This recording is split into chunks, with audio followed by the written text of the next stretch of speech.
All right, Chris, and we are live, my friend. We are Oh, live. We sorry. got the Blackhawks jersey on. We have and guys, welcome to another episode of This Week in Reselling. My name is Ray from the Nashville Flippers. Dustin is currently not on. He's probably eating dinner or smoking a MIA. cigar outside. He's MIA. But we do have a guest on today's show. I'd like to introduce my friend Chris. Chris, the free king reseller on TikTok.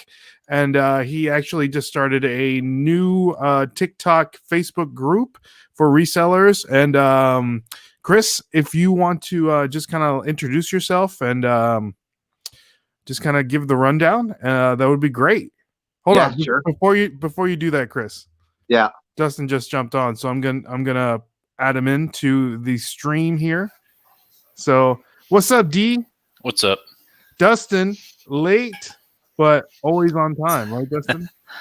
Better late than never.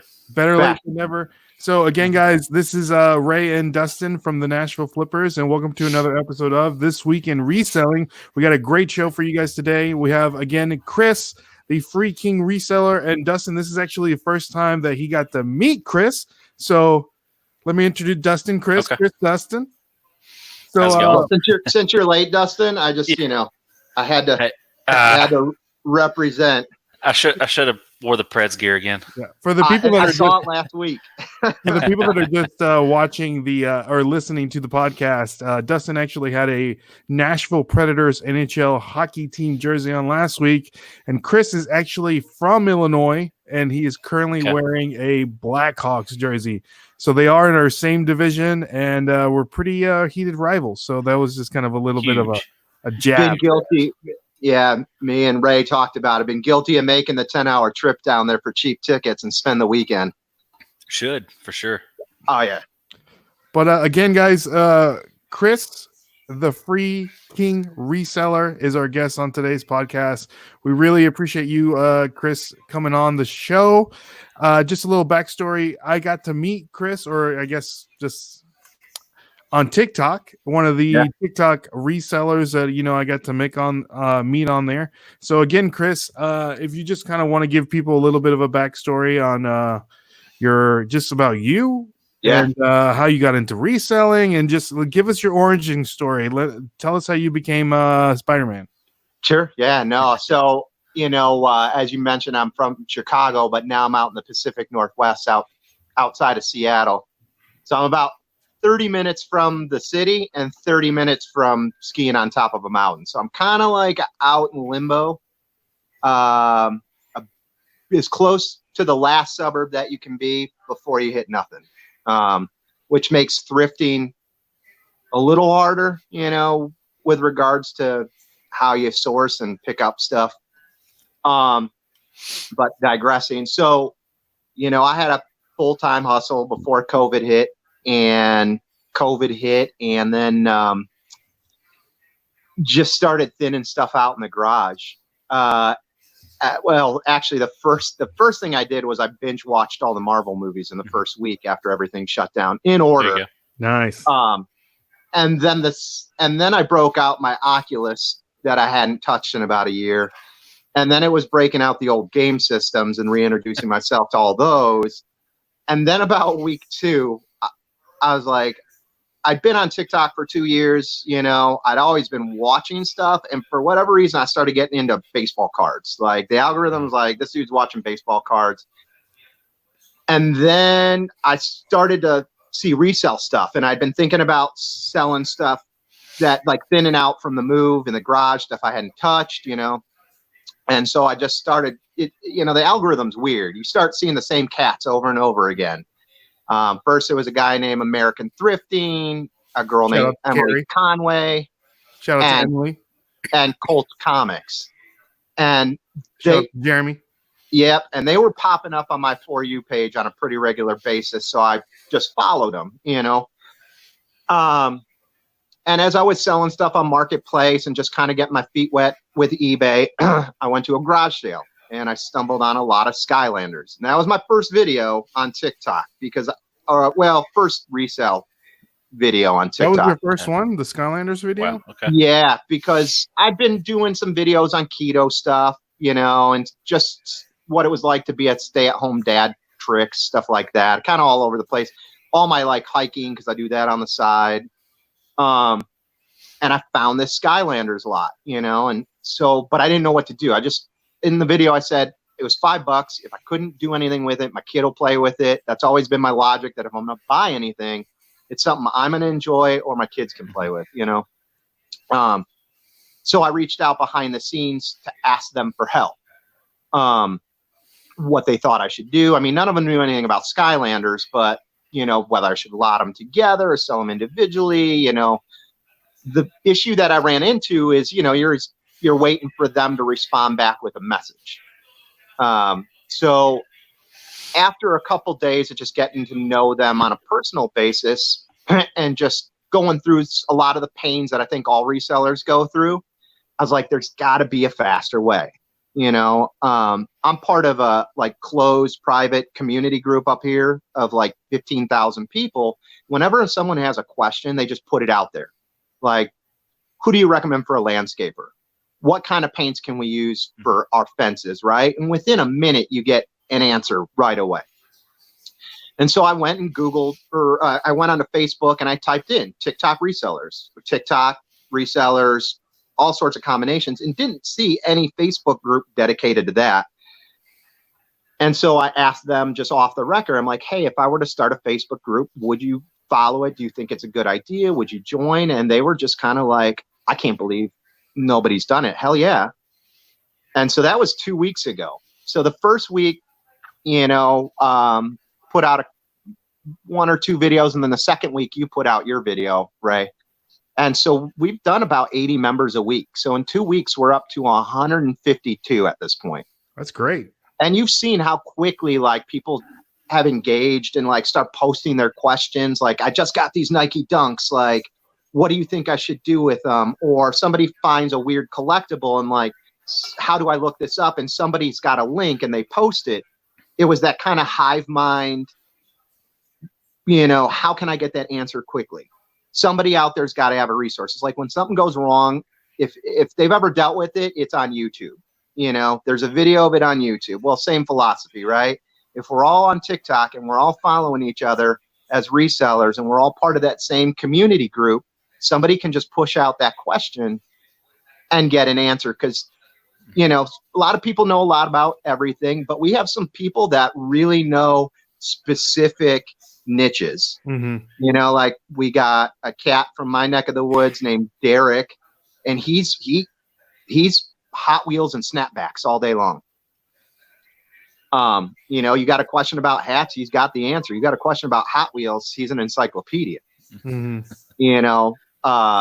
And then you've got people that are running Poshmark and they're more into clothing in that group. So I don't know anything about clothing, but if I had a question, they're socially engaged in that Facebook group. So it was just kind of a nice way to source ideas. I try and keep it light, and as you can see, I usually try and do like a poll once every couple days. Like today, since it's hotter than hell, it was, what's your favorite kind of novelty ice cream off the ice cream truck? I didn't see that one. Yeah. What would yours be, Dustin? What's the one? Is it the strawberry one with like, I can't think of the name of it, but it's Is got the like strawberry the shortcake? kind of like, it's got like the cookies Yeah. on like covering it Yeah. or something like that. Shortcake, Yeah, that Yeah, one's those are solid. the bomb. The craziest thing about the popsicles are the ones with the bubblegum eyes, because when you Well, open the wrapper, That's the what I eyes put are on always there. like one's up Yeah. here and like one's down here. They never look right. They never look Yeah. right. It's like, They that's never not look right. Spider-Man. That's like Spider-Man's sick cousin. I don't Yeah. know. It's Um, Splinter Man or something. Yeah, and like the one I ran a couple days ago was, if you were a Saturday morning cartoon, which one would you be or which one would you watch? And always feel free to add, but it was like, He-Man, Transformers, Thundercats, all that 80s nostalgia stuff. So just trying to have fun with it. It just seemed like a good idea. Let it grow organically, get the word out and, kind of nurture it from there. So. Yeah, and that's one of the reasons why I wanted to have you on, just because I saw how how much value it was bringing to the reselling community, especially the people that we just met off of TikTok. And I think it's great. I think it's really good. It's one of my favorite Facebook groups that I'm a part of. And just so everybody knows, Chris, what is the name of the Facebook group? I know I have it linked in the description of this video, but just for the people that are listening at home via audio, how can they find it? It's TikTok spelled together, no space, Resellers Community. Awesome. So guys, if anybody wants to be part of that community and just learn from each other, find it, request a request of invitation, or what do you call it, Chris? Request group invite. Yeah, you gotta pass a rigorous question exam to get in. Yeah. Well, what is I forgot what the question was to be part of the group. If you were stranded on Gilligan's Island and starving, which character would you eat and why? And the backstory to that is, in a previous life before I moved out here, I used to ask that as an interview question. So like someone would sit down in front of me when I was corporate and I remembered being that young. A lot of them were just out of college. I had the fortunate, I went to the military and then I went to college. So when it came to interviewing, I was just comfortable in my own skin. But when you're young, man, you're still trying to figure it out. And you're nervous, and I remember being that way. And so they would sit down and I would go, all right, let's get this going. I'm like, okay, first question. And I would ask that question and just watch the sheer panic wash over their face. Like they thought they prepared, they had every question right.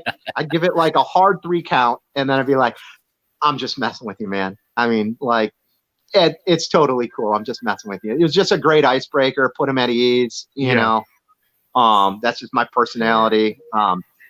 And then, I had one girl answer it right, like what I considered was answering it right. And she said, I wouldn't eat any, and she didn't even miss a beat. And that's why I knew it was genuine. She's just like, I wouldn't eat anyone because that would mean that we have discluded someone from the group. And I'm like, dang, well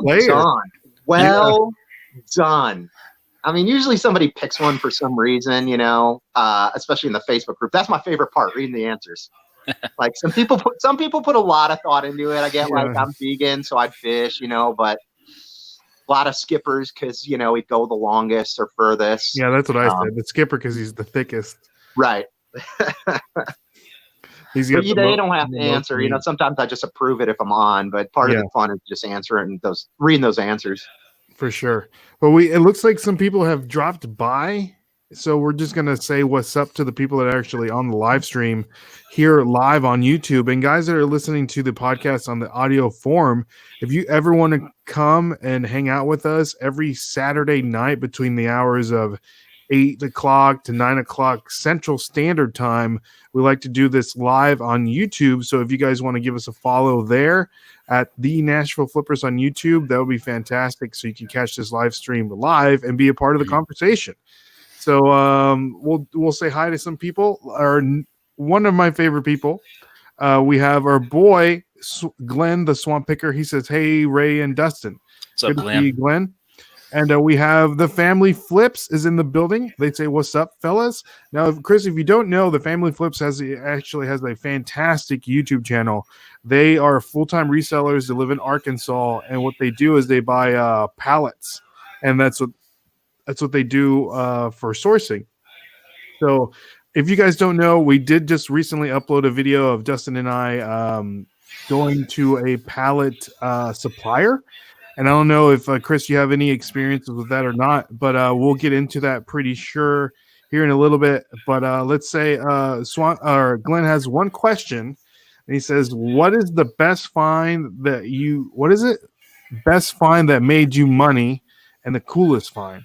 I know, Chris, you've only been doing this for a little bit, but do you have an answer to this question? Yeah, I mean, I've been doing it a month now.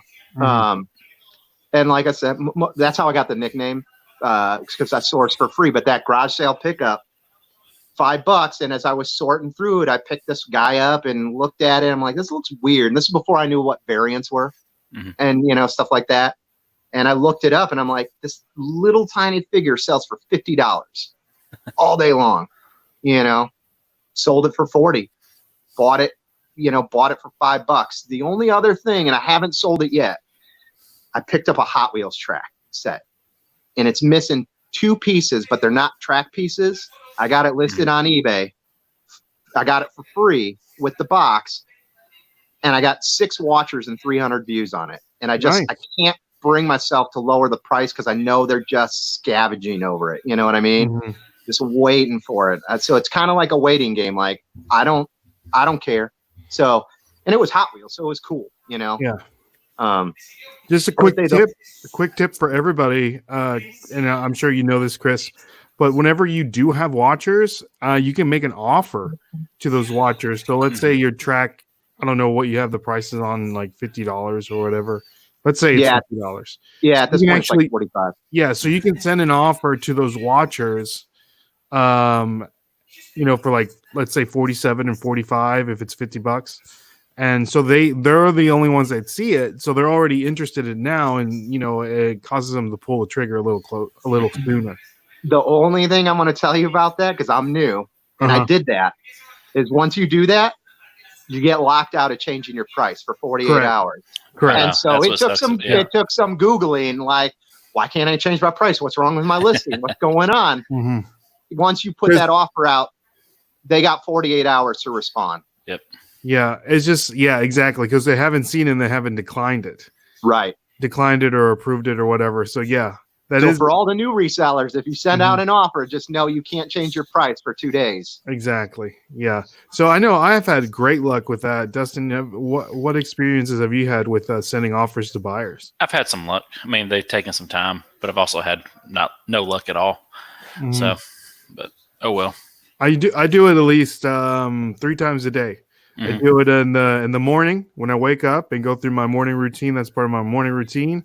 And then I do it at my lunch, and then I do it like in the evening, And then sometimes people pull the trigger and sometimes they don't.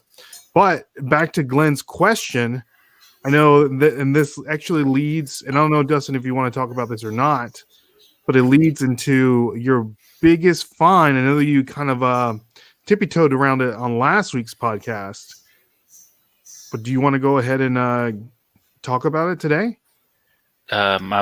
The item that you found at the Goodwill? Oh, last week or a couple weeks ago. Yeah. And you sold it, right? I sold it. I'm waiting for it to get there. I'm waiting for that feedback to say it's for sure. But it was. I'm gonna have to look it up real quick. Give us a little info. As you look that up, Glenn the Swan Picker says, just join the group.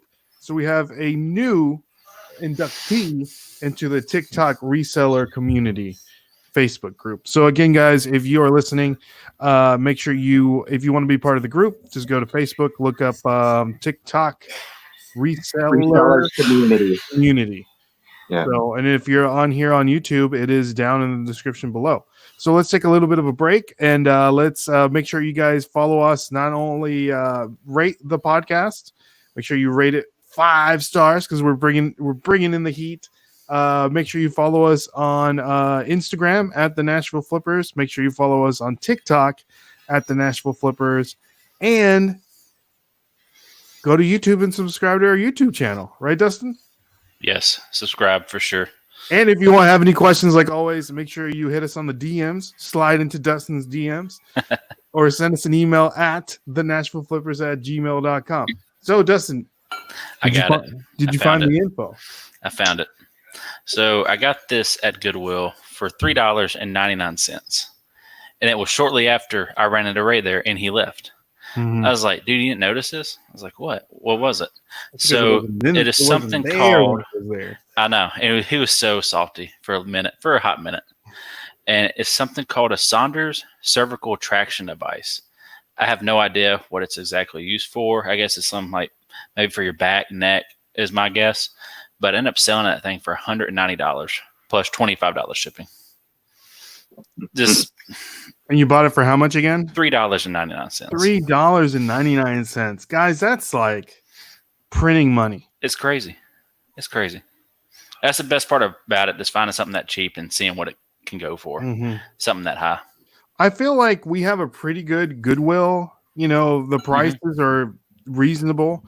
How They are are, they? yeah. How are you? Have you gotten into Goodwill lately, Chris, or is that something that you're just sticking to free stuff? Or So, yeah, I mean, long story short, my wife gives me because she's working. Well, I stay at home, so taking care of the kids because my job's not going to be back anytime soon. But it was a culture shock when I got out here. The first time I did get to Goodwill, I mean, they're all hot, overpriced dumpster fires. I mean, me and one of the other guys that's about an hour south of Seattle, him and I have talked behind the scenes. You know, what's a generally like what's a coffee mug cost in the Midwest there in Tennessee? well, At in the Goodwill, South, I mean, it would be like 99 cents, right, Dustin? Yeah, $1.99 at the most. $2.99 all day long, minimum. You won't. The only time you'll find it cheaper is when it's discount day. So, if your shipping's the same as my shipping, it's $1 extra cutting into our margin. You know, Right. like and everything tiers up from that, like remote controls, just what they sell used electronics for. You know, it's as it's coined, the Pacific Northwest is PNW. It's OPNW for overpriced Pacific Northwest. Gotcha. That's great. And we don't have places like Give Me a Five like you. I mean, if I had that place here, I would kill it. Every time you post a video of that place, I'm like, it's like Willy Wonka's chocolate factory. Like I would walk in there and cry, fall to my knees, because I could just go there for hours with my phone and scan. But here's the thing: a lot of people don't know. I mean, Dustin and I, you got to put in the work. You do. Like the first time we went, it was so overwhelming. Like we're like, man, there's nothing but junk in here. It's like, how does anybody come out with any of this stuff? But now we've gotten so good at it. It's like we can just look at a bin, quickly scan it, and kind of look at the contents of the bin and say there's probably not anything there. And then just over the years, the experience of us knowing what sells and what doesn't sell. Like Dustin's got like, he's become an expert at like wigs. Like yeah, I don't know. Human hair wigs. They're money. Like how many did you pick up today, Dustin? I got 2 of them. Yep. And that's they're like $45 a piece, but I found one a couple months ago, I think. I sold it for $100, almost $100. I mean, it's funny what you pick up in a niche or what you inherently already understand. And, I enjoy that about watching some of the TikTok videos is, Ray posted a video last week of him there and he picked up a Razer keyboard. No idea what it was. Not even the keyboard. It was the cap. Yeah, the caps. The keys. Yeah, the key caps. And he didn't know what it was. And I work in trade show, and they're a huge name in the gaming industry. So the minute he showed that, I didn't even have to look it up. I'm like, way over $5, right, all day long. And that's tough. If everyone kind of has their thing that they're good at, but learning that learning curve. You either got to be really focused in specific on one type of thing, or know a little bit about everything. And just kind of expand your knowledge base. And there's stuff that like I've seen on TikTok that I would love at Give Me a Five if they had it, but that just make you go, huh? Like there's a guy, bearded thrifter. He buys used socket sets all day long. And I was in carpentry and I had that aha moment when I saw his video. He gets them all rusted, cleans them up with some rust and degreaser. And sells whole sets of Craftsman stuff, vintage or regular. I mean, you pick them up for $0.25, a socket, a big deep well socket, couple, $10 easily. Yeah. And it just kind of was like, well, I know that. I know tools. I can't believe I haven't put that and that together. If you ask me about clothing, I don't understand it as much, Not yet. So it definitely makes it challenge. I can understand that as you're digging through bins, you're looking for stuff that's in your comfortability zone or just that you've sold before, Yeah, even then, like at first, Dustin and I would only look at, would only try to find things that we knew, like video games, or things that we liked. Board games, now it's stuff like that. Now it's like, it doesn't matter what we like. It's what people are buying. Mhm. You know, like one of our favorite things to find and is consistently selling is a Revlon hairbrush, and it's Yep. kind of like a blow dryer hairbrush. And then it's like we would have never even thought. And these brushes are going for anywhere between $35 to sometimes $45. Yeah. Sure. And You know? a couple weeks ago, well, probably about a month ago, they were going for, I sold a couple for around $80, which is crazy just because of everything going on. And then and it's starting to get big in Puerto Rico, Yeah. like that area. That's where I was seeing sales consistently. Yeah, Puerto Rico, I've Puerto sent Rico. those brushes to Puerto Rico plenty of times. Mm-hmm. Well, So like something- I said, I'm going on vacation here in a couple weeks. Which, by the way, I might do a video about that. Okay.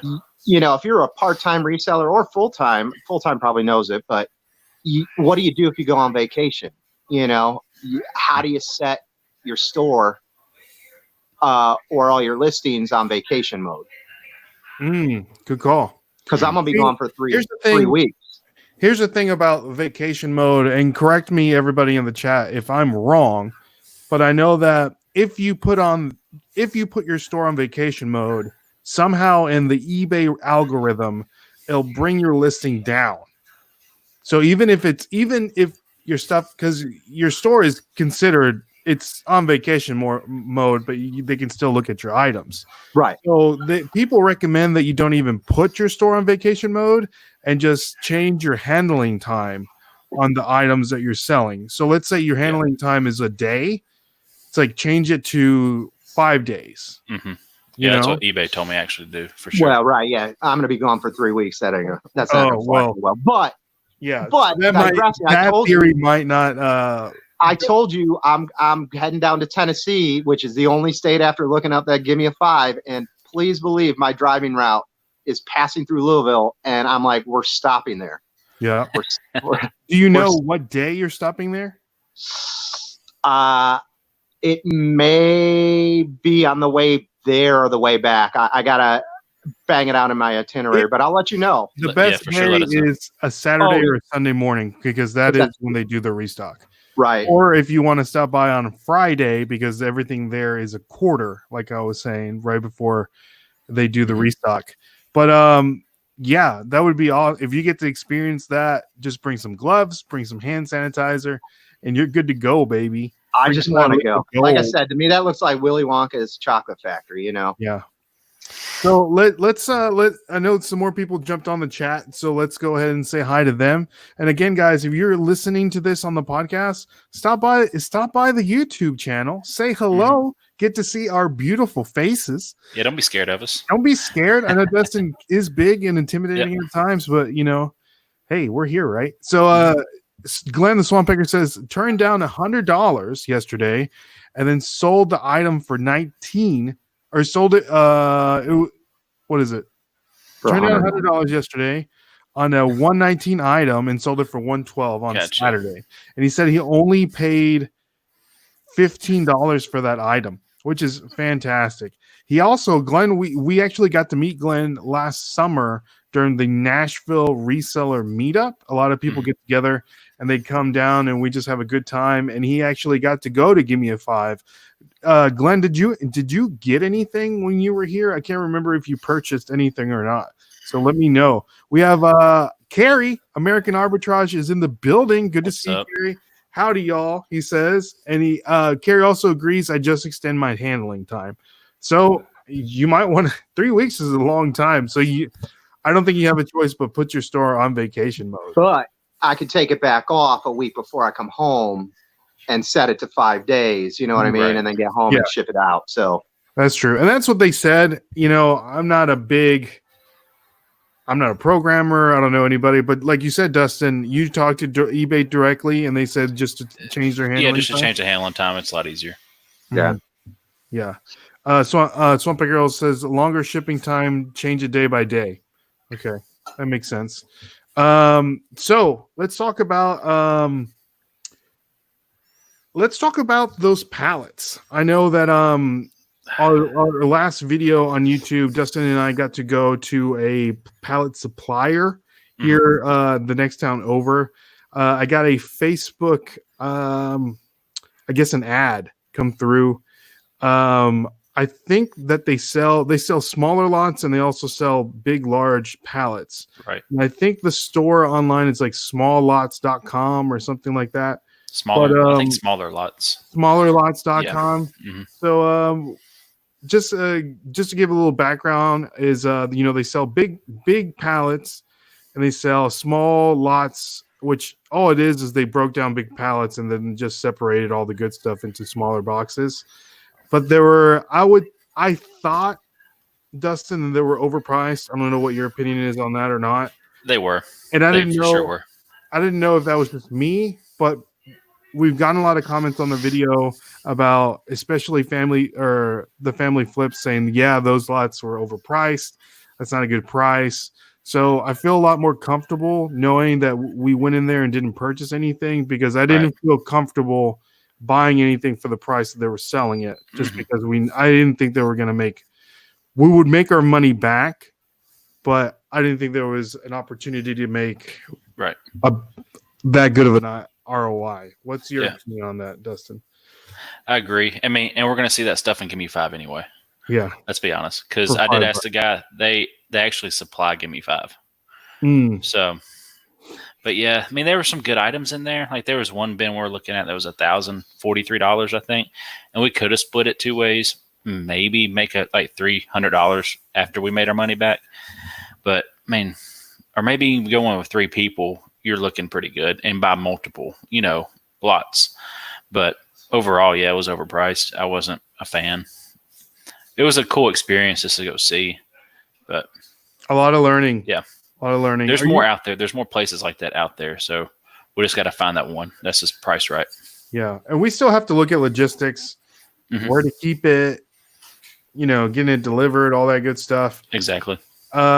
Chris, so what are your thoughts on buying wholesale pallets for reselling? Is that something that you eventually want to get into, or are you just sticking to thrift stores, garage sales, and buying finding stuff on the side of the road? I mean, I worked in finance, and the idea intrigues me, obviously, but this is a part-time hobby, sell stuff. I love the thrill of finding something for free and flipping it. But as I watch those pallet videos, you got to be able to see it. And I've seen pallets, and I've seen boxes, same Facebook ad, but just box companies. And I started researching it, and some of the dicey nuances, like some of the comments and stuff that I read was for the smaller, where they break down a pallet into a more manageable shipping box. Like they'll send you the first box, and it'll be kind of seated where you're going to get your money, and then the next box that you buy out, not so much, Oh, that's terrible.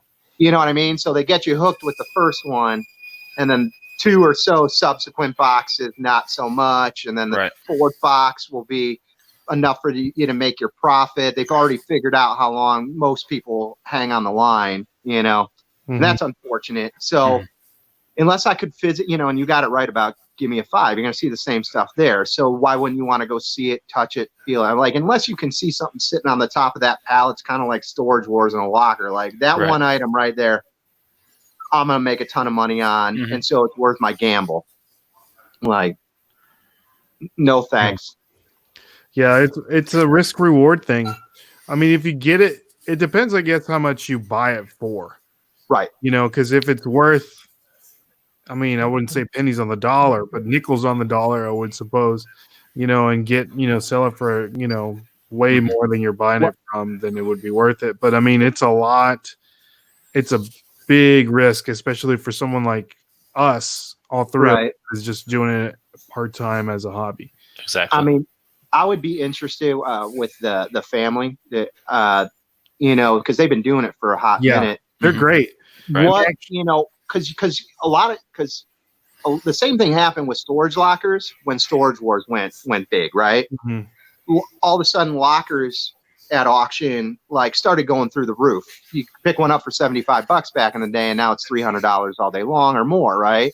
As traction hits with Amazon return pallets, have they seen a price increase from, let's say, 2 years ago? You know what I mean? When it was just kind of a niche little thing, but now as more people have figured it out, as the price of a pallet gone up, to where all of a sudden now the break-even costs, it starts to get a little harder. So I don't know. I would venture a guess that the price of pallets has gone up as wholesalers have figured out that it's become a little hotter commodity, especially now with COVID, as more people are drawn to it and have seen the information. It's a little more mainstream than it was. Mm-hmm. I don't know. Yeah, I agree. I know that another great podcast that we like to listen to, our boys Mike and Orlando with Pure Hustle Podcast.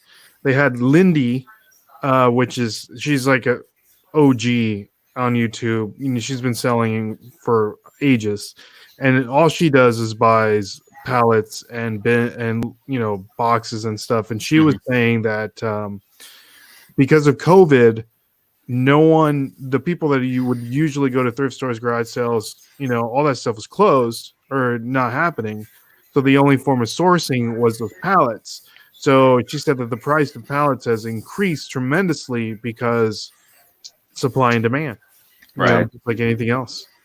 So yeah, but Harris from Family Flips says, yo, good to see you, Harris. What's up? I hope your little baby is doing fantastic.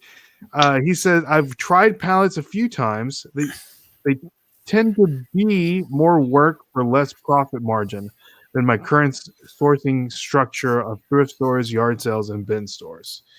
So, yeah, I mean, I'm sure the money is there, but like anything, it's how much work are you willing to put in to get what, you take out what you put in.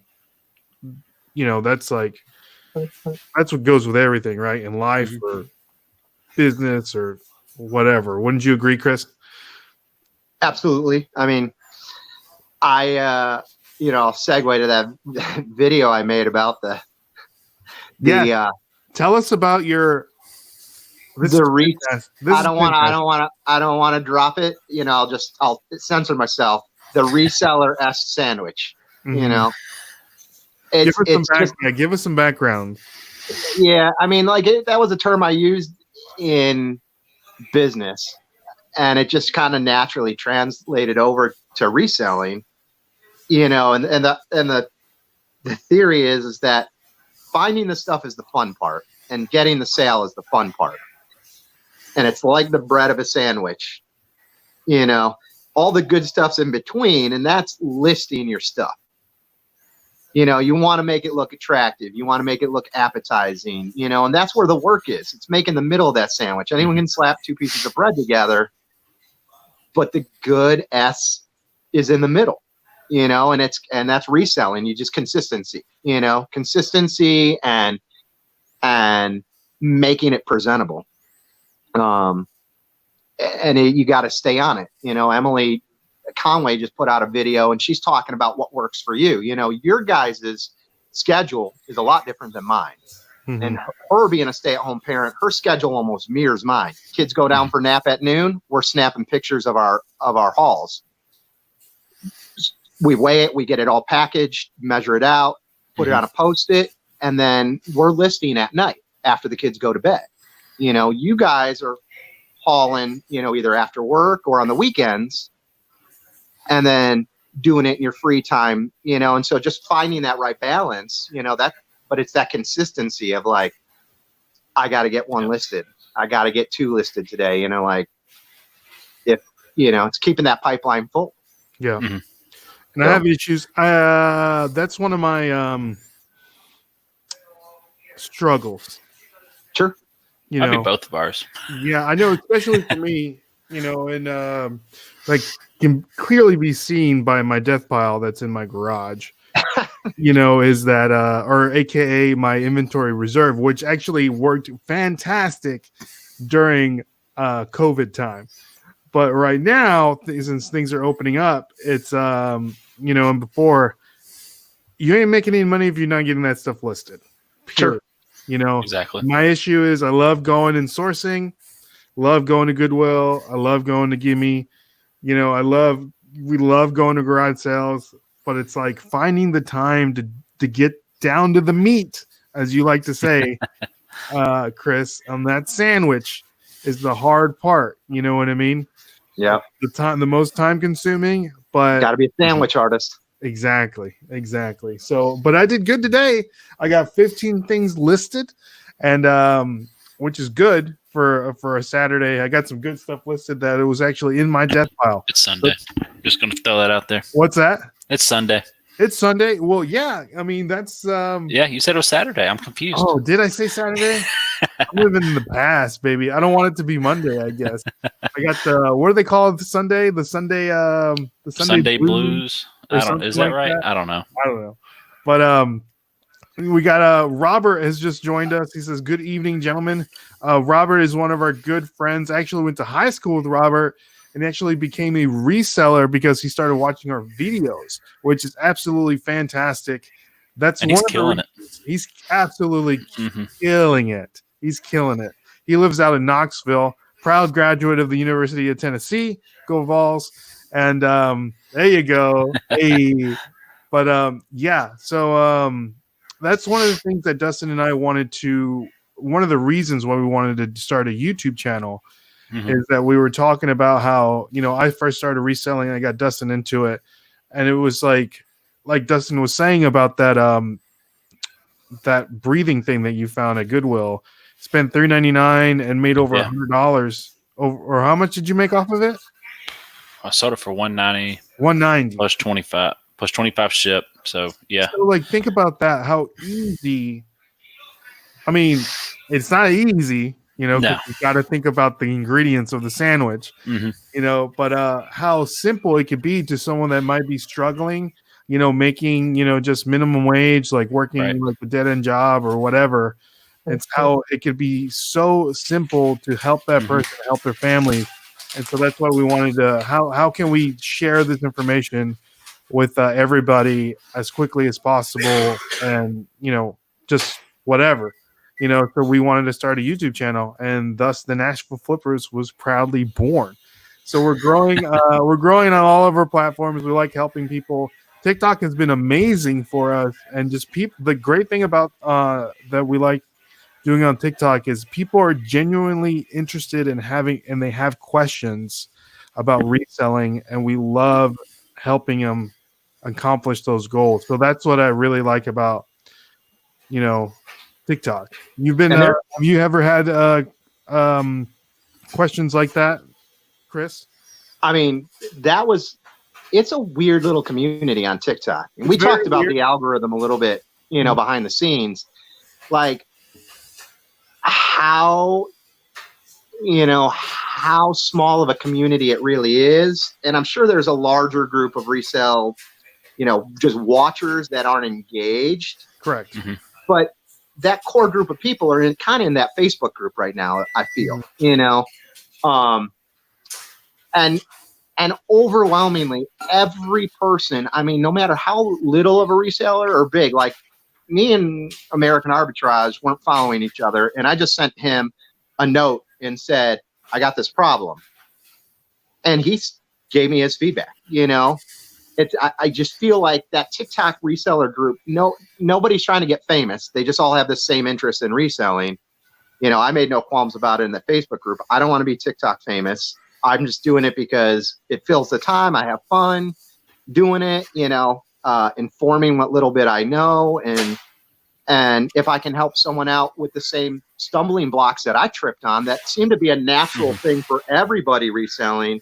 If you can make someone that's just getting started to life a little bit easier, don't make them go through those stumbling blocks if they don't have to. I mean, I do believe you can learn a lot, from falling flat in your face. But if you can prevent someone from making that catastrophic, like listed it for the same amount as shipping, like, oh yeah, broke even on that deal. You want to talk about your Skylanders shipping fiasco? What you had your Skylanders, how much it was going to charge to ship them out? Yeah. So, you can usually, or at least me, I know when I've priced something right. And, just looking at the number of views, if there's anyone watching it. I also know, because I source everything, 95% of my stuff's for free. And so I play these games like I could list it for $10 and probably flip it really easy, but I want to try and maximize that profit, and I don't care if it sits. But I listed that Skylanders, and it just didn't have the views that I felt like doing. And so I reached out to Ray, and I'm like, hey, man, can you take a look at this listing? Because he inherently had done some Skylanders stuff, and he understood the product. And the lot came with 2 carrying cases for the Skylanders. So he looks at the. How many was in the lot? How many Skylanders are in the lot? The 38 pieces plus the 2 carrying cases. And I had it listed for $75 at one point. And that's when I showed Ray the listing. Mm-hmm. And he looked up the shipping, and he's like, why is the shipping so much? I'm like, because the cases are so big. Like, the box has to be that big. It's a 10-pound box once all the figures are in it. And one thing was literally $70 to the furthest point, right? Yeah, to get a ship from Seattle, from the Pacific Northwest to Seattle, which was great that you were from Tennessee, because it was probably the max amount of shipping, and I'm out in Region 8 for flat rate, so that was a whole bizarre thing. So like trying to understand that's a whole different story, but. Ray was nice enough to reach out, not same thing. I just dropped him an innocuous note and said, hey man, could you help me out with this listing? I feel like I missed the mark. I listed it literally when I was like a week into reselling. Didn't know what I had, didn't know how to break it up, took opinions, but no one else had Skylanders, and he goes, it's the shipping, man. It's killing the listing. So I'm going to pull it down once again, one of those dead pile projects that I haven't done. It's still up. I figure if it sells, it sells, but reshoot it with one of the cases and all the figures, just sell one of the cases separate. If it never sells, okay, I already made my money back with the one figurine anyway. But that's understanding the market. Like, I knew something was wrong by the views. It was just having someone else look at it and say, this is what I see. And that's kind of the nice thing about the whole TikTok and the Facebook community, is like, no one's afraid to help you out. Yeah. Because we've all been through it. Yeah. Got that right.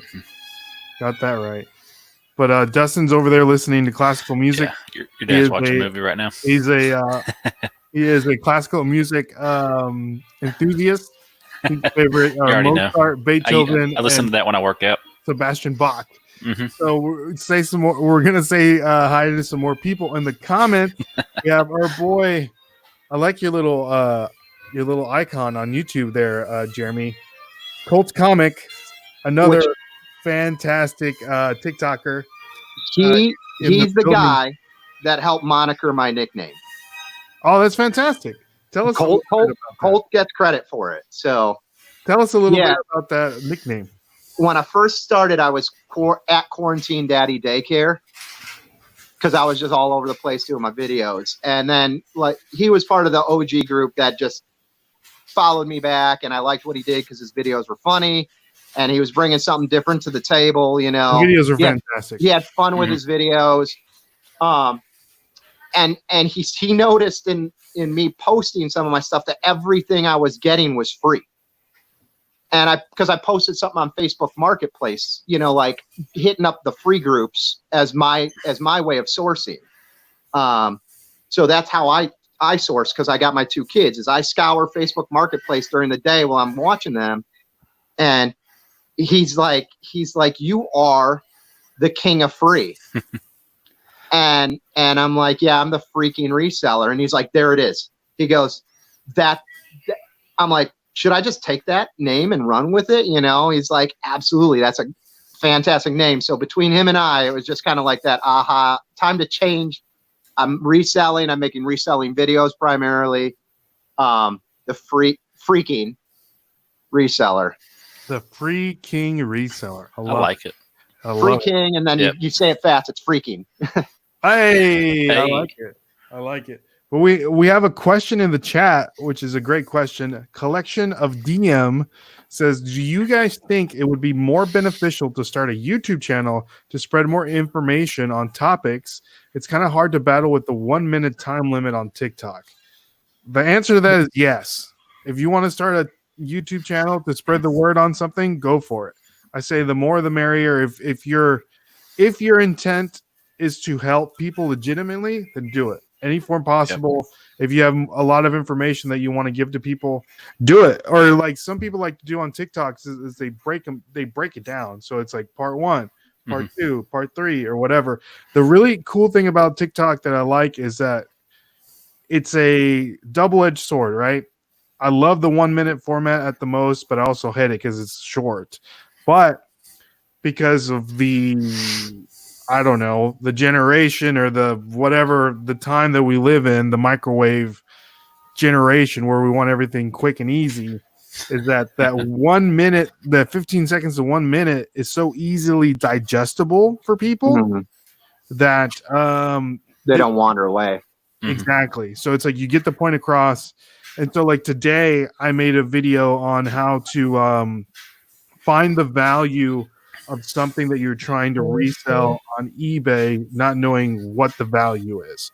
So that's, searching it, looking at the sold and completed listings, and that's what the market is paying for that item. A lot of people that are starting off don't know that, but in that 1 minute format, I was able to get all that information, put it in that 1 minute video. And then the cool thing is that people can comment, and if they have any other questions, I can answer the questions in the comments, or I can make another video. Or if I feel like there's a lot of questions concerning that video, we'll take it and then we'll make a YouTube about it, and then we can, link it in the bio, and then people can go and watch it. So, to answer your question, I would say yes. What do you think, Dustin? I want to go back to that. I just completely lost my train of thought. What about you, Chris? Well, I have to give that dude a shout out because he's my brother from another mother in the PNW. He's south. That's a guy south of the city from me. And he, I mean, is that all right if I plug? Is that all right if I plug his shop? Oh no, for sure. Plug it away. That's the guy that has the the shop, right? Yeah, for sure. So he's collections of DM on TikTok, but he's got a hobby shop website, which is collection of DM on eBay. But he's got a hard brick and mortar store, which is recklesshobbiesandcollectibles.com. And once again, just digressing from that conversation about YouTube, when you talk about the community, I fell into a Hot Wheels lot. Like, bought a bag for $5, found it at Goodwill, had a bunch of 1980s Happy Meal toys, Hot Wheel diecast. Didn't know anything about them. Once again, my kid could play with it. I sent him a note at 10 o'clock at night and said, "Hey man, I got a Hot Wheels question in the morning when you get this." He sent me a message back at like 10:45 at night. He's like, "You still up?" We went down that rabbit hole for an hour on Redline, Hot Wheels, Super Treasure Hunt, all things related to Hot Wheels, because that's inherently just in his knowledge base. He gave me an education, made me want to go out and try and find collectible Hot Wheels. But I'm still trying to find a treasure hunt and a super treasure hunt. I had no idea that stuff was out there. You know what I mean? And he just took me down that rabbit hole and gave me an education. But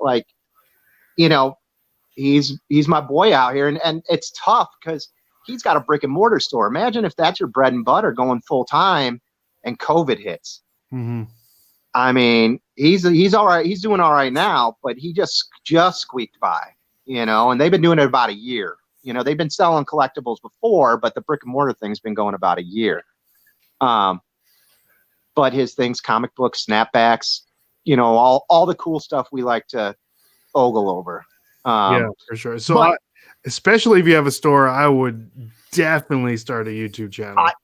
I see the videos of his store. I'm like, I got to take that 2-hour drive just to hang, just because your store is the type I would walk into and get lost, and my wife would text me and be like, "Where are you at? Don't worry about it." But digressing. So yeah, absolutely YouTube. And I don't know much about the TikTok educational platform that they're supposed to be putting out. I haven't read up about it. I would hope that maybe they're going to make the timing a little bit longer. Tell us a little bit about that, because I don't know. Well, they're kind of branching out TikTok. And so there's a TikTok small business marketplace branch that they're kind of doing. where people can touch base, but there's also an educational platform that I think they're trying to make it like, they're trying to break it up, like Discord. So like if people genuinely are interested in a topic, they can go find something. So like reselling would probably be one, Okay. Card collecting would be one. I don't, like I said, I haven't read much about it. I only have heard about it when it pops up on my For You page, but I hope that like maybe they would extend that length a little bit, because exactly. Minute is tough. I feel like 2-3 minutes, if you could be short and succinct, you could do a part 1, part 2, part 3. It would be easier to do a YouTube and then edit it down to then put on TikTok. You know what I mean? You could reverse that platform. Yep. So that's what we started doing also, is like, we'll take our YouTube videos and then we'll edit them into TikTok format and then just repost them on there. So it's just because we already have content out there in the ether that we just want to put it into a different, format. But yeah, shout out to Collections of DM. If you check out his website on his brick and mortar store, recklesshobbiesandcollectibles.com. I dropped a link in the chat. So if you guys want to check that out on YouTube, make sure to check that out. And if you guys are listening to the podcast, go give him a holler. recklesshobbiesandcollectibles.com. Great guy. And that's it's kind of the one nice thing about, like someone asked questions about snapbacks. They found them at a garage sale on the Facebook group, and he answered and said, "Thank you." And then somebody said, "You should do a video on that." Yeah, I saw it. And then he did a video on snapbacks and brands and what you should be looking for. And once again, just educating, it's just kind of nice to have that spillover back and forth. Yeah, that's great. He's also the guy, you and I were talking about it, warming up a little bit, but about the new eBay fees. Yes, and that would be my next topic of conversation. I know that you were not necessarily the eBay fees, not the fees, but the listings and the listing amount and allotment that eBay is giving you once managed payments comes into effect. Which I don't quite understand that, and I'm gonna have to research that some more. And I'm one of those people that if I don't understand something, to the Google machine I go to get that answer. But Derek, that's Collections of DM. Him and I have been talking about it because right now he's got a premium store, right? So he pays $74.95 a month for a premium store because he lists a ton of comics, a lot of collectibles. That's his bread and butter, collectibles, right? The basic store costs $27.95 a month. Currently. All right?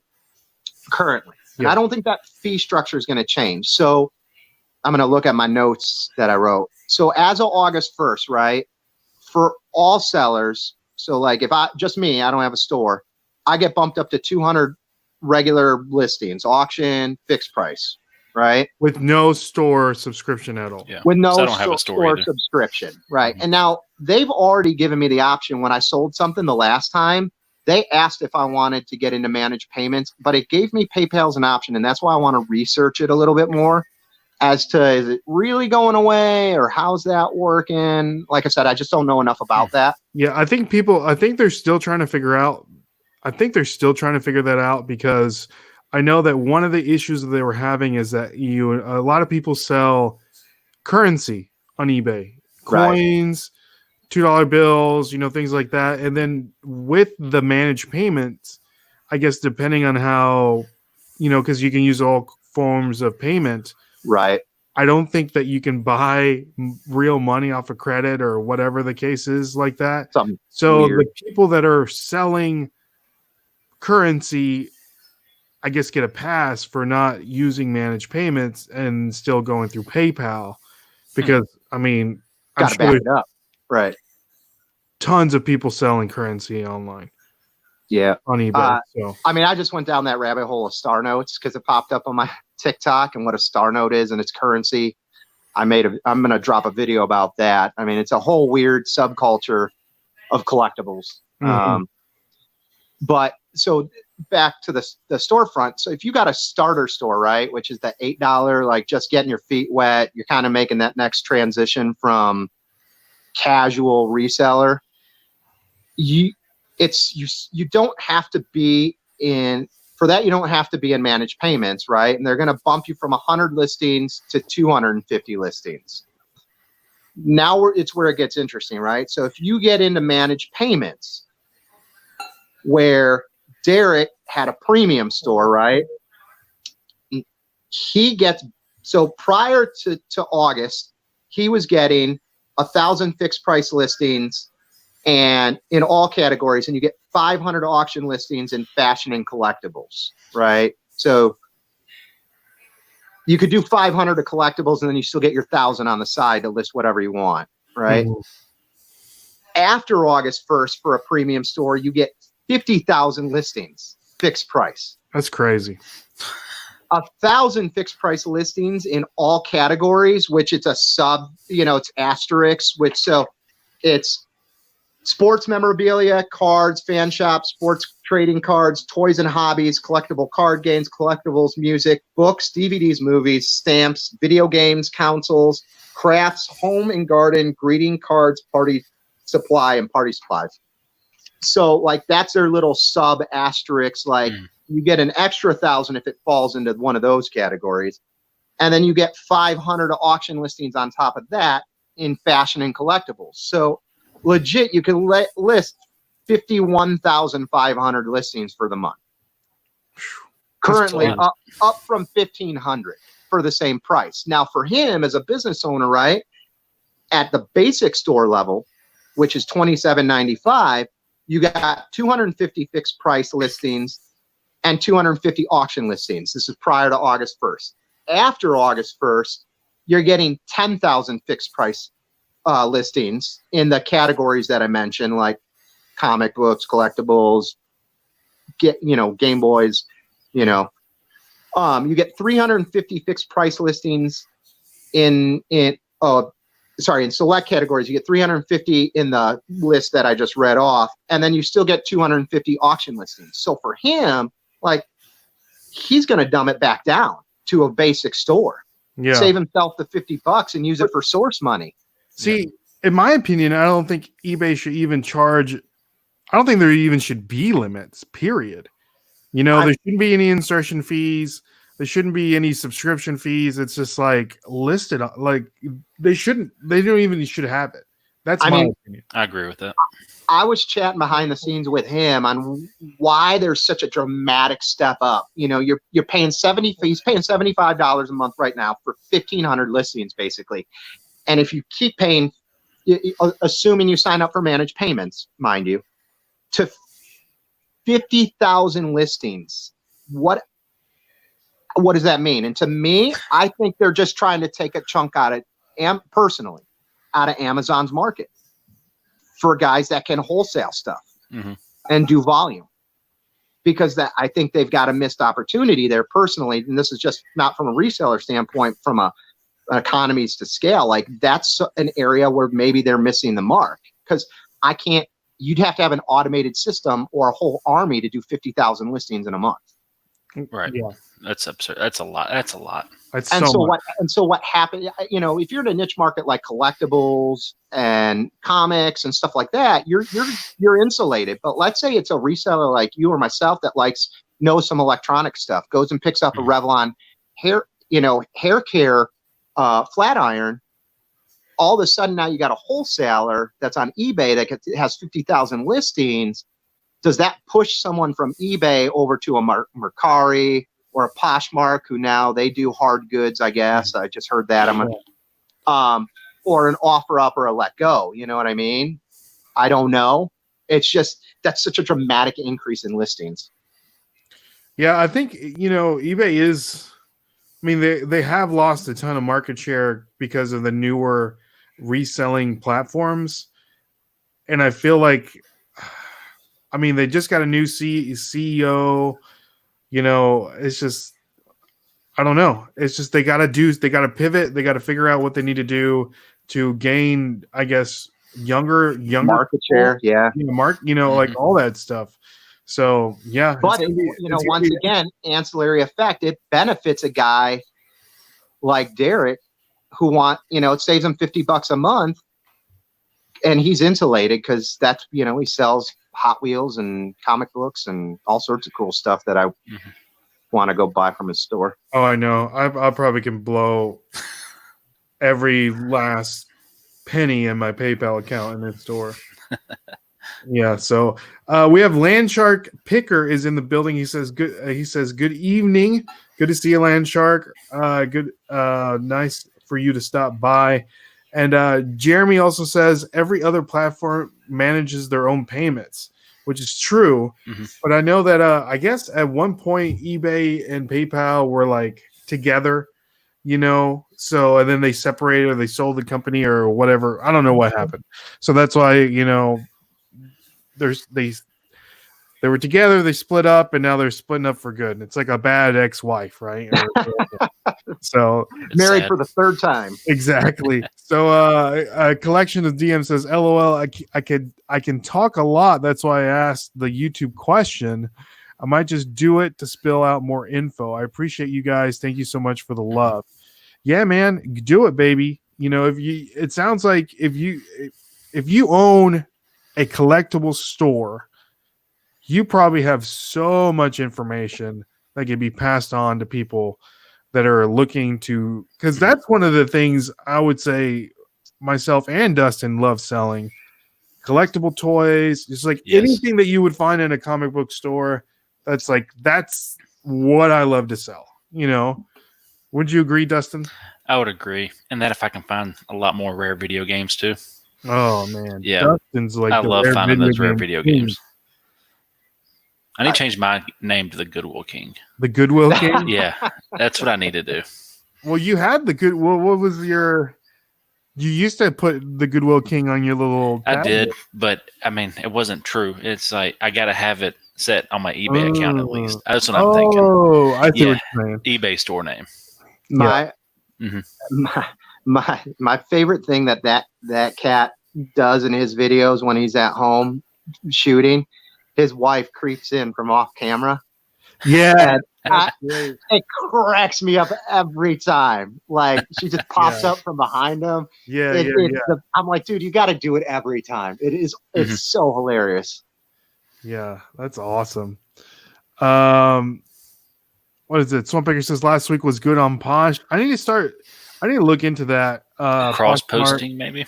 Yeah, I want to know if anybody has any experience in using any kind of cross-posting app, like List Perfectly or that one costs money. I looked it up. I'd seen someone post it, and then I went to the website, and it's like $30 a month to cross-platform post like that, at least on that site. Well, I'm sure. Is there anything that doesn't cost money that you can cross or list on one thing and then it distributes it to all reselling platforms? Doesn't Bonanza do that or something like that? Bonanza? I think the show, Dustin, Bonanza? No, the web is it? I think that's the website. I can't remember. Bonanza? That sounds right. Yeah, it's weird. Yeah. Jeremy at Colts Comics says eBay needs to compete with Macari. No listing fees, no store fees. Flat 10% fee on the sale price. Also, you accept an offer and it's sold. You get paid. Yeah, what's up with that? They need to fix that also. So for all the new resellers, if there's any watching your video feed here, I hit a month mark, right? And guess what showed up in my email? And I said, what the hell is this? My eBay invoice. Oh, you didn't know about the eBay invoice. I didn't know about the eBay invoice. Oh, man. Yeah, because they don't take that 10% out until later on in the month. Once again, growing pain. Luckily, I do it part-time.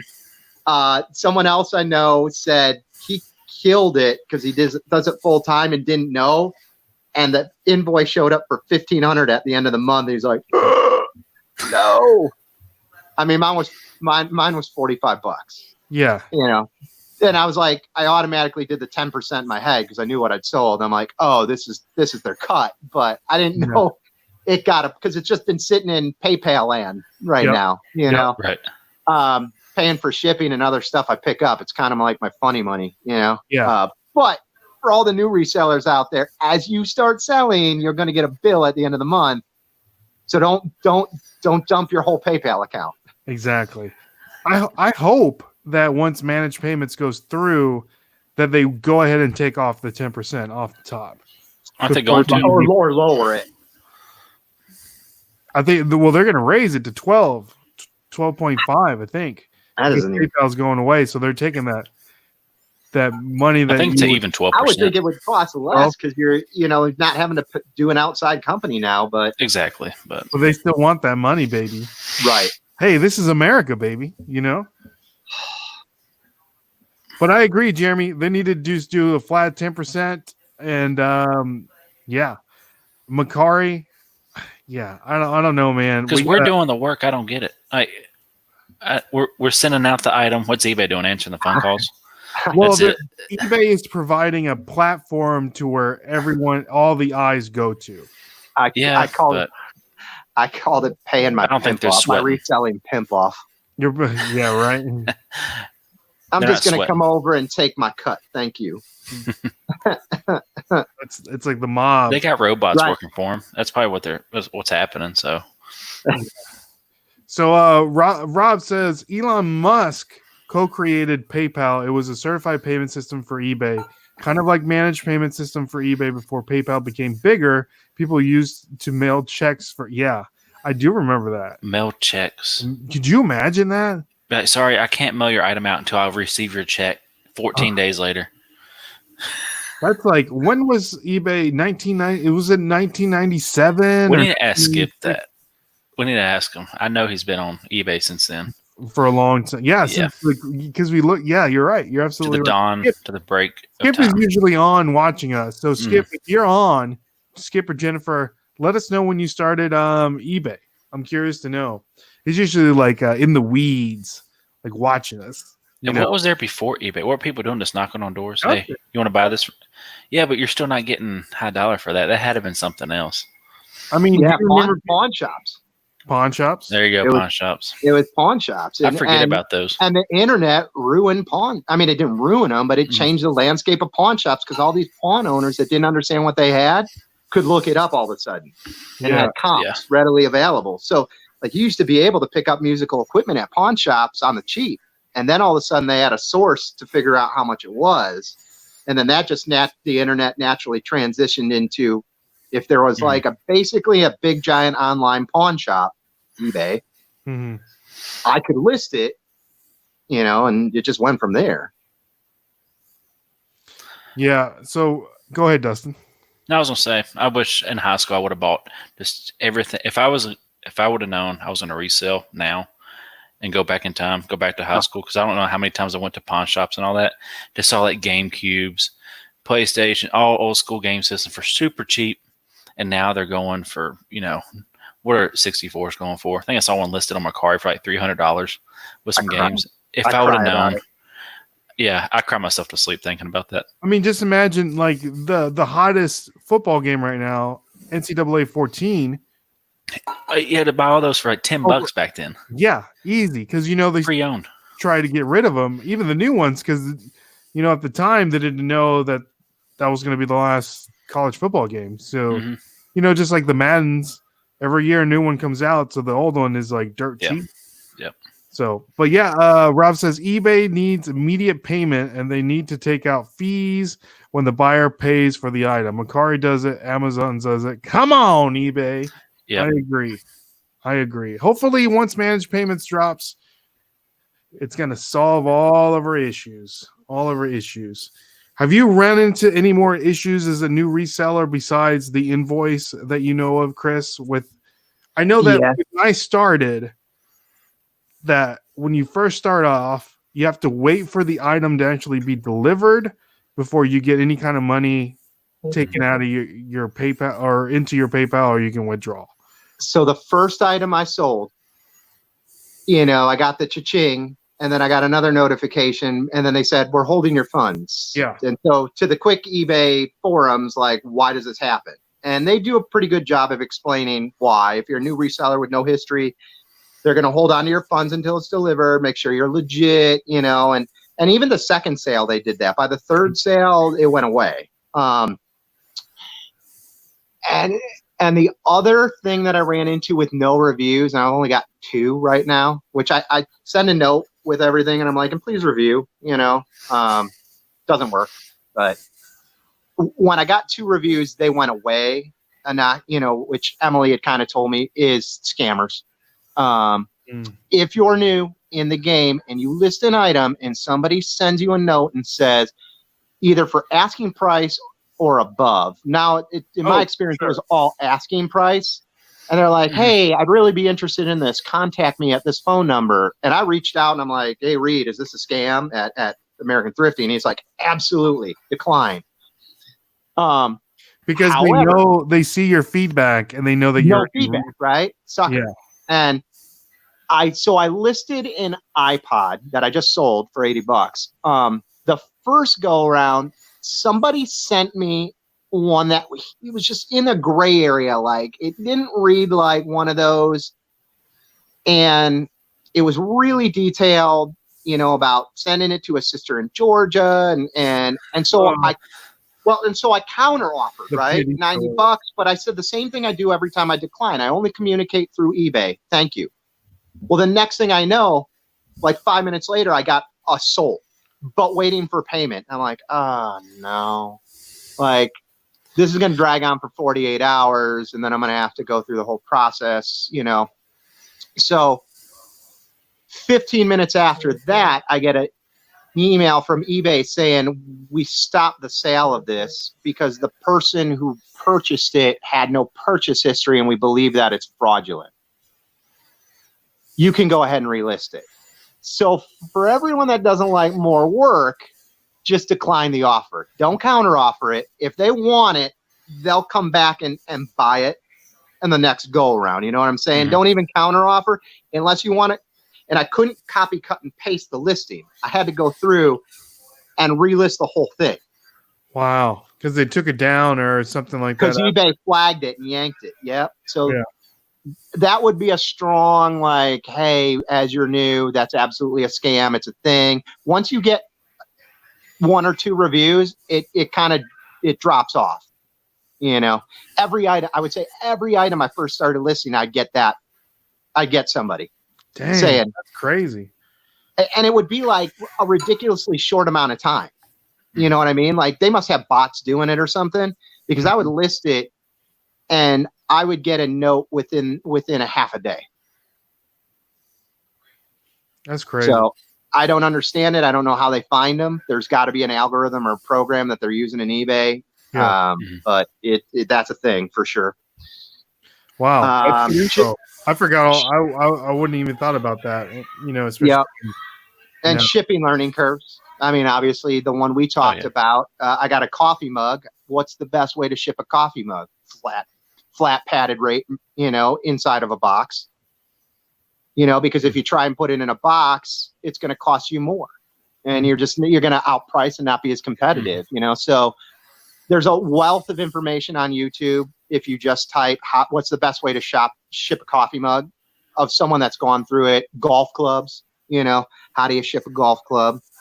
Cause I've got a couple of those I need to list, a left-handed set, so it's a little more niche. What kind are you talking about? It's I'll have to go back down. It's Adams golf irons and a Dunlop driver. Gotcha. Sourced for free, so I didn't care. I just went and picked it up. Figured if I could sell the driver, great. But I personally, one of those things, I've used Adams Golf. So like I understood, okay, that's a good club to sell as an iron. If I pick it up and just sell one, who cares, you know? Mm-hmm. Quick question, lefties. How can you tell what's a left-handed golf club from a right-handed golf club? Easy. It's left-handed. Yeah. It's facing the other way. The way the wedge is going to face. Yeah, it's facing the other way. Picture being left hand swinging righty, right? And the wedge is facing out. You turn around, you're hitting it with the backside of the club. Okay. So unless you're tin cup, you know. Right. That makes sense. Okay. All right, good call. But Okay. once again, if you're a new reseller and you see some hot golf clubs, just know in your listing, you're probably going to have to learn how to measure your shaft, the golf shaft, Yes. Yeah. And it's different for a driver than it is for a wedge and a putter. And, to stay competitive, to fill out the middle of that sandwich, understand that that's just a nuance of golf clubs. I've sold a couple golf clubs here and there. Sold my dad's golf set. Luckily, I had a box from him previously purchasing a new set of clubs, so I just used that box. It was like ping irons. And I sold it in a TaylorMade box. You guys are like, dang it, they sent me TaylorMade. Oh, yeah, that's funny. Yeah, but I mean, you got to find the box. My thought is maybe if I ever got into selling golf clubs more, is going to like a Dick's Sporting Goods or a Golfsmith, like something like that. Say, hey, y'all got any boxes? So I've seen multiple methods, and when it's an individual club, you just wrap it in bubble wrap, and you pre-order the Priority Mail Express or the Priority Mail poster tube triangle boxes. Okay. And you may have to tape two of them together for a wedge. That works just fine.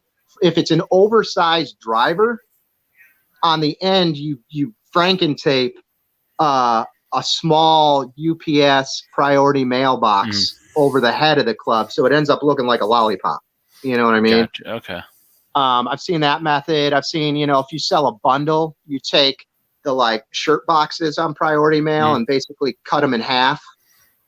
Okay. And then just kind of Franken box those. So you put 3 of them together, tape the ends, make the middle one hollow, and just lay them all in. So once again, quick trip to the YouTube machine, and a reseller out there's done a video. And some people on TikTok have done it too, I've seen some, like I said, Bearded Thrifter, he's like, did you watch that video? And I said, yeah, this guy, to save $3 in shipping, wrapped it in bubble wrap all the way up. It was a wedge. It was a driver, which I'm like, oh man, I couldn't even imagine. He wrapped them in poly mailers. What? And then on the top, he put a padded envelope on it for a driver. And I'm like, how much are you saving in shipping? A couple bucks? Like, you're gonna run that risk? Just put it in a box, bro, and pass the cost on, right? Exactly. You got to be afraid the club get dented. I've seen the way they've handled.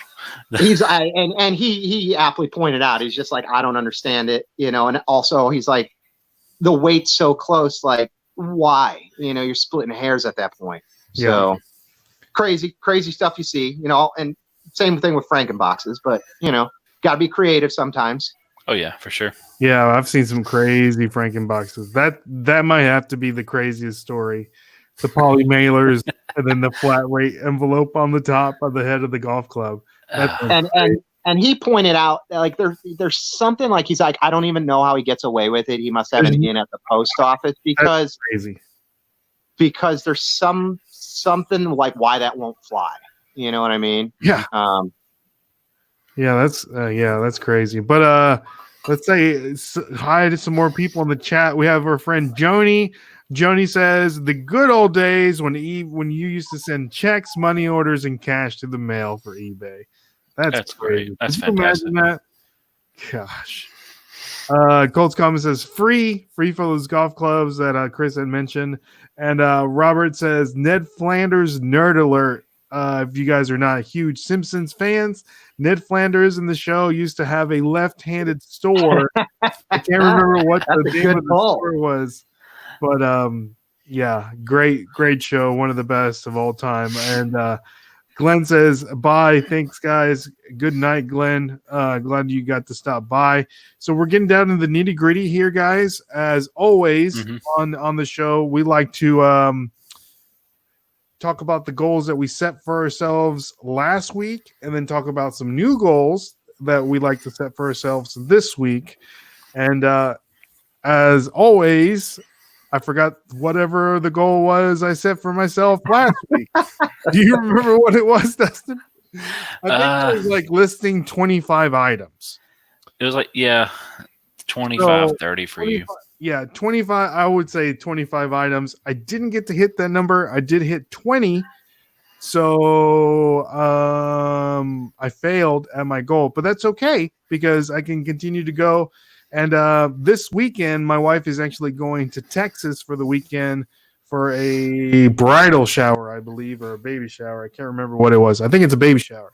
So I'm going to be at home alone for the whole weekend, started from Friday into Monday. At that time, I'm going to set a really high goal for myself, Dustin. Listing party. Let's do it. Listing party. I'm going to try to list, let's see, it'll be 3 days, 15 items a day. So what is that? 30, 45 items. I'm going to go for a flat 50 items this week. Is that your entire garage? I hope. No. Because last time you opened it up, all the stuff fell out and almost got crushed. Oh, my goodness. So yeah. No, it's not my entire garage. But that's my goal for this weekend. I'm going to list 50 items this week, and I'm going to do it. I'm going to do it. I have nothing distracting me. And I'm going to do it to it. What about you, Dustin? Do you remember your goal from last week? I think my goal last week was like at least list some items because that's right. Work's been kicking my ass. Sorry for the language, but it has. It's been hot. I'm in construction, so I've just been wore out. But my goal last week was still work on my time management and list some items. I think I listed like 10 items and got my package out on time, got some sleep. And this week, I think my goals are going to be to list more. I'm still going to try to list more. I'm going to shoot for 20. Let's go for 20, still work on the time management, and try not to pass out from the heat. That's the plan. It's been so hot. Stay hydrated. It's so hot. It's been so hot in Tennessee. It's like this weird, humid to where it's like, it almost feels like a coat, like a Sherpa suede coat. You just walk outside and you're just like, that nice 100% humidity. Yeah, it's like you're wearing a trash bag. I played in a golf tournament yesterday. Actually, my buddy came away with some money, which was good. But it was just miserable. Like it was like I was wearing a trash bag as my polo. It was just bad. I don't know how my club didn't go flying out of my hand. I was just waiting for it. Yeah. So all right. So 50 listed items for me and 20 for you, right, D? 20 for me. Yep. So what about you, Chris? What are some goals, aspirations that you have for this week in reselling? Well, I have implemented and tried to stick to a 1 in and 1 out item rule because as I source for free, it's very easy to get a hold of inventory. But it is occupied a room downstairs. I have a system. My wife genuinely enjoys sourcing with me and thinks it's fun, especially when I sell something because that turns into going out into town money, getting some food, whatever it may be. That's true. Which is cool, because you're playing with the house's money as you flip stuff as well, which is always a nice feeling. But 1 in, 1 out, not unless it's something super cool. And I know that like, oh my God, there's a ridiculous margin in this. And so I'm going to pick it up. It's also to get a little more organized. I have, like I said, it's kind of been exponentially growing as I've hit certain milestones. And I have a bunch of stuff in a dead pile that needs to get listed. So I'd like to get, the Skylanders thing relisted because I know that'll sell. But sourcing some racks for free to get a proper kind of production line going, let's say. Mm-hmm. Nice. So what is the overall number? Do you have 50 items currently on eBay? I have 24 items. I've sold $400 and something this month. That was over 11 items. Mm-hmm. And that didn't include marketplace. So you don't like to list anything until something is being sold? I have set that rule just to not acquire more dead pile. Like I said, I know what I have sitting and it's good. There's good margin in it. Mm-hmm. I just need to be more motivated to list it. But once again, got 2 kids, stay-at-home daddy daycare. I list when I can, but taking care of the wife and the family is first and foremost, and the resale For hustle sure. is on the back burner. I do it when I can. You know, the other night I got that window and listed 6 items, and I took that as a win based on our lifestyle. You know, the free days that we do have when my wife doesn't work, that's dedicated to the family because she's working, so that's not fair. You know, so we enjoy that time off. Go hiking, kind of decompress. You know, got to have a personal life. So Awesome. Yeah. For sure. Great goals. Hopefully we can remember them for next week's episode of This Week in Reselling. Jeremy from Colts Comics says, sounds like I need to come to Ray's Garage and Source. Come on, baby. Hey, I'll give you a discount. you should tell me about the closet full of Jordans and shit. Just mountains high, just collecting dust. And I'm tempted to try buying from him, but he won't I was let gonna him say go. your house would be the best garage sale ever, bro. I got a feeling. So, Dustin's referring to backstory. This is actually how I got into reselling, to be honest with you. After high school, I started buying a lot of sneakers, and not because I wanted to resell them or whatever. So I went to school for art, you know, and one of the things that really fascinated me was overall design. And I was really interested in just design overall. So I got really into sneakers because one of the things that when I was in school, I got caught up with the idea of whenever you're designing something, that the form always follows the function of whatever you're designing, right? That concept is true in a lot of things, especially in sports cars and in sneakers. So when that concept form follows function, whenever you're designing a sneaker, especially for an athlete, you have to be able to design a shoe that is going to function the way that it needs to, and then before you think of the design or whatever, right? So that's how I got into sneakers. I was, you know, my hero to this day is a gentleman named Tinker Hatfield, which is a Nike designer. He designed, you think of like the hottest shoes that Nike has ever put out. He's the ones that designed them. You know, like the Air Max 90, you know, the original Air Max, the Bo Jacksons. He's the guy. He's the guy. Air Jordan 3 through 23. You know, he's the ones designing these sneakers, right? So that's how I got into sneakers. And, you know, the whole concept of form follows function, and how, especially now more than ever,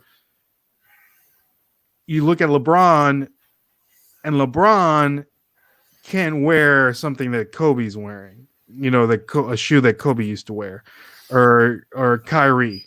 You got to design the shoe that could house the power of this 250-pound man. That's a deep concept, really, when you think about that. Huge. Well, so remember when Zion busted out of his shoes in that turn, and almost got his, like, could have been really injured bad for like long term. Exactly. So that whole concept of form follows function, I was like obsessed with it. And so I got into sneakers like hardcore. I started collecting them, you know, I have this whole knowledge, this useless knowledge of sneakers that probably nobody would ever want, you know, and I got into sneakers hardcore. I used to, you know, I got into the whole sneaker community. I used to go to a store, became good friends with the owners and all that stuff. I would buy 2 pairs of sneakers, one to rock and one to stock. I would wear one and I would keep one. And so the ones that I would keep, either I would resell and pay for the one that I just bought, or it would just sit in my closet. So since then, I have moved out of my parents' house. You know, I live here with my wife, and all those shoes are still at my parents' house. So and my dad's fixing to move out of that house, so I got to go back in there, look through them, and figure out what I want to do with them. Do I want to sell them? Do I want to resell them? Or do I want to keep them? But here's the thing about sneakers. They're not meant to last long. So, I mean, especially I've bought some classic sneakers that have come out in the 90s. And if you put them on, they just disintegrate because they're the foam, the glue. It's not meant to last long. Sure, it's like art. It's been, you know, behind glass for so long, can't touch. Exactly. So that being said, eventually, and we'll do a video about this, Dustin, is me going through my sneaker collection. Maybe us cleaning them. Yeah, especially here. I have sneakers here. My favorite sneaker. The Air Monarchs. Not the Air Monarchs. That's the ultimate dad shoe. But my favorite sneaker to this, it's a Air Jordan 13. But the really special thing about this Air Jordan 13 is it's a green and white. It was made for Ray Allen when he played for the Boston Celtics. And when it was released, it only was released in Boston and Miami. And I had a friend that actually lived in Miami, and he got me a pair. And the cool thing about that is instead of the Jumpman logo on the tongue, it's got Ray Allen's logo of him like shooting the jumper. But it's but him shooting the jumper is the tall part of the R, and then it says Ray on the top, on the tongue. So that's my name, Ray. So I thought that was really cool. That's a shoe that I'm never going to get rid of my whole life. So, but yeah, so that's the story of how I got into sneakers, and it led into reselling. So here we are now. So let me just go through these comments right quick because it looks like some people are dropping some good information, and from there we'll call it a night, guys. Oh, I really for sure. Chris, you coming along. I feel like thank you. We've been on for an hour and 30 minutes, and it's been awesome. So I really appreciate you coming on. Ben Flipping Good says way behind, but Bonanza is slow. List perfectly, way worth it. But be careful, Macari don't play around, easy to mess up. So that's good info. Okay. So, and then Derek, right? Derek with collection of DM says, get those goals, guys. Add 5 more to the goals. LOL. I love doing that. It's setting goals. And he says, hey, Derek. Jeremy says, hey, Derek.